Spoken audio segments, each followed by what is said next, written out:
Our next speaker, Diane Suhler, had a career in academia as a professor of finance and economics. Since retiring from Columbia College in 2021, Diane continues to teach part-time in the Global Leadership Program in MU's Asian Affairs Department and MU's Extension OSHA program. This past year, Diane also served as a Peace Corps response volunteer in Jamaica, working with their National Ministry of Agriculture to design and implement a financial training program for farmers. Today, she'll help provide some insights on the issues of tariffs and economic inequality being furthered with the Trump-Vance policies. It's a pleasure and an honor to be here today and to see such a wonderful turnout in the exercise of participatory democracy.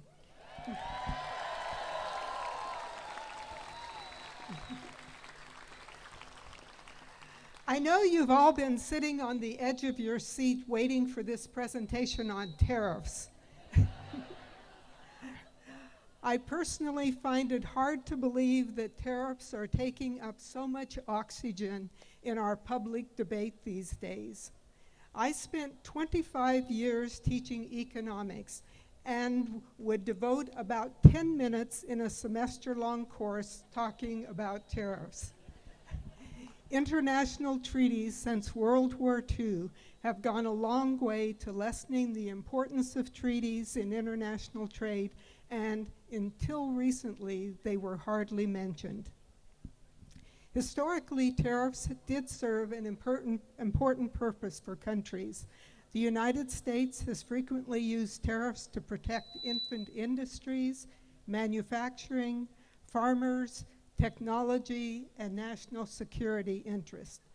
Judicious use of tariffs in these situations can be beneficial. However, tariffs in the Trump 2.0 administration have not been used judiciously. They have been wielded like a sledgehammer to wreak havoc, to exact revenge, and to inflict pain. So I can't just leave my academic hat behind, so a little lesson in tariffs. What are tariffs? Tariffs are taxes charged on goods bought from other countries. Typically, they are a percentage of the product's value. When tariffs are imposed, the price of the product increases by the tariff amount. This tariff levy goes into the coffers of the U.S. government. It is tax revenue, just like your Social Security tax you pay or your personal income tax. But someone must pay for the tariff, and it's not the country selling the product. Much to the dismay of President Trump, I wish perhaps he would go and retake an Econ 101 class and refresh his memory about that. When the U.S. imposes a tariff on Mexican goods, Mexico does not pay the tariff. Who does? One possibility, the U.S. firm selling the imported product can pass along the tariff to U.S. consumers. In that case, yes, you're absolutely correct. U.S. citizens will directly pay the tax. A second possibility, the importing company does not pass the tariff amount on to consumers, but pays the tax directly. However, the increased costs to the firm will result in their realizing less profit, which can further result in fewer jobs being created or workers being laid off, or perhaps lower wages for current workers. The upshot, citizens of the tariffing country always foot the bill.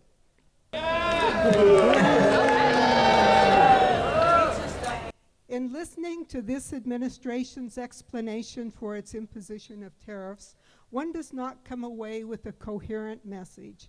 Not that anything is coherent in this administration, but this is especially not coherent. Their rationale for tariffs is conflicting, nebulous, and contradictory. Trump and his administration state that tariffs are needed to raise revenue, to bring trade into balance, and to bring rival countries to heel. The explanation for the size and scale of tariffs is not based on a coherent economic framework. Trump is obsessed with trade deficits and imbalances. That is, the balance between imports and exports. He views trade as a zero-sum game. Louder? If other countries have tariff surpluses and the U.S. trade deficits, it means the U.S. is the loser and being taken advantage of. Trump's remedy? Impose tariffs which will increase the price of foreign products, resulting in U.S. consumers buying domestic products instead. However, this simplistic reasoning leaves a lot of important details out of the picture. Higher prices result in inflation. There may not be any domestic substitutes for the imported goods. Other countries will retaliate and impose tariffs on U.S. exports, negatively affecting the U.S. economy. The negative effects of tariffs are significant. Costs, chaos, corruption.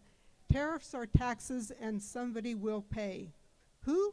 Yes.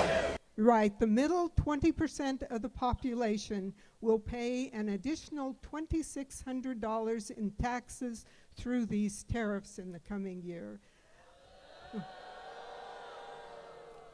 Those in the lowest 20% of the income distribution could pay an additional $3,000 in taxes.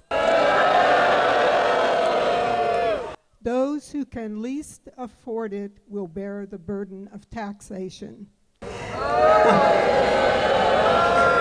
And for what? One administration justification for tariffs is to raise revenue for the federal government. And why does the government need additional revenue? Okay, lots of good reasons. The one big, beautiful spending bill just passed by the House of Representatives lowers taxes for Americans, with the largest decreases in taxes going to the higher income people and to corporations. Yeah, a very regressive bill that favors the wealthy and hurts the middle and lower classes. This bill creates a revenue deficit for the U.S. government of about $4 trillion over the next 10 years. This humongous budget deficit is the creation of Trump and the Republicans in Congress. To raise revenue to cover their massive tax cuts, the administration is proposing tariffs. The projected 10-year revenue from these regressive tariffs, estimated at about $2 trillion, will be paid primarily by those in the middle and lower income groups.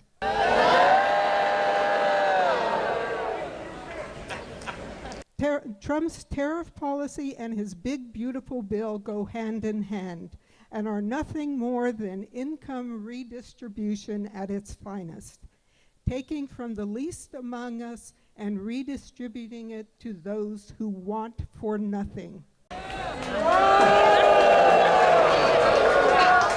Martin Luther King said that the arc of the moral universe is long, but it bends towards justice.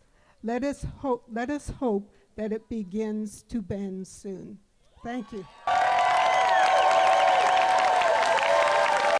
Okay, so, well, first of all, I want to shout out one of my favorite signs in the crowd right there. They're eating the checks. They're eating the balances. That's perfect. That's perfect.